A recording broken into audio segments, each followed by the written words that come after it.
I want to start this week with what I usually tell students when we come back from spring break. I say, did you have a good spring break? Anyone go to Florida? How many of you are back from California? How many of us stayed here? You went back to Beijing? Seriously? Anyone go to the Natural History Museum? Yeah, I was there last week with my daughter. However, this year, spring break was different. All of a sudden, every day is Sunday and spring break is forever. Remember the Spanish flu of 1919? Well, now you do. The world as we know it goes belly up in the middle of the semester. Students are sent home. In 1 week, faculty and administrators must learn to do things online they've spent decades trying to avoid. You are stuck with all of your siblings in your parents' house, a million miles from the center of the universe here in New York. Stay where you are. Right now, New York is not the place to be. Those of us who are left in town are holding down the fort. It's getting kind of creepy out there. People are walking around in masks. Fortunately for you, you enrolled in my class, where we carry on working this month just like we did last month. You know what you have to do. Do the reading, make your postings, get your tea and biscuits out and read the digest, follow along with the project page process, be ready for the final. Now then, I've been thinking about how to finish up this semester. There are going to be some tweaks to the engine. We are going to take maximum advantage of community and asynchronicity. Community. I want you to reactivate the news groups.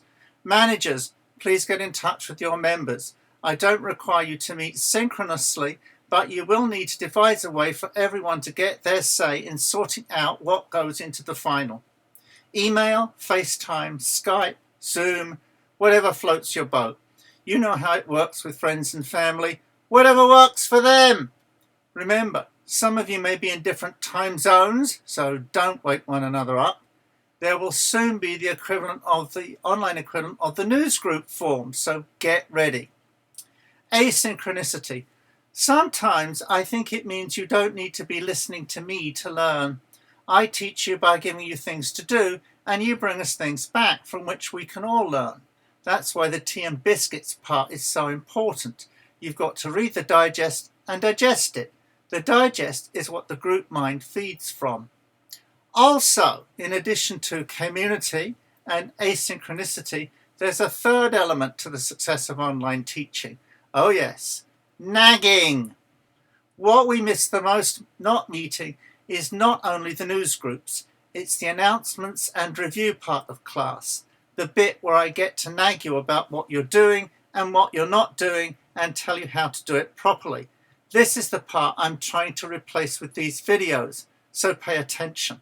There will be a video every week. Watch the video.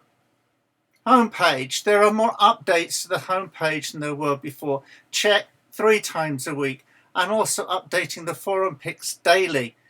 It's been like checking all my little ducklings in again. Some of you have had a long journey home. Forum. I have decided to increase the limit on postings from 10 to 15 before I start to remove them. Remember, after 10 you get no more quantity points, but you still get quality points for postings chosen for the digest. Terrorism class, the forum. I put a stoplight on all the questions at the top of the page because that's our previous life and that's over now. So our work is now from planet Pakistan down. There are 3 new questions from last week which we're still working on.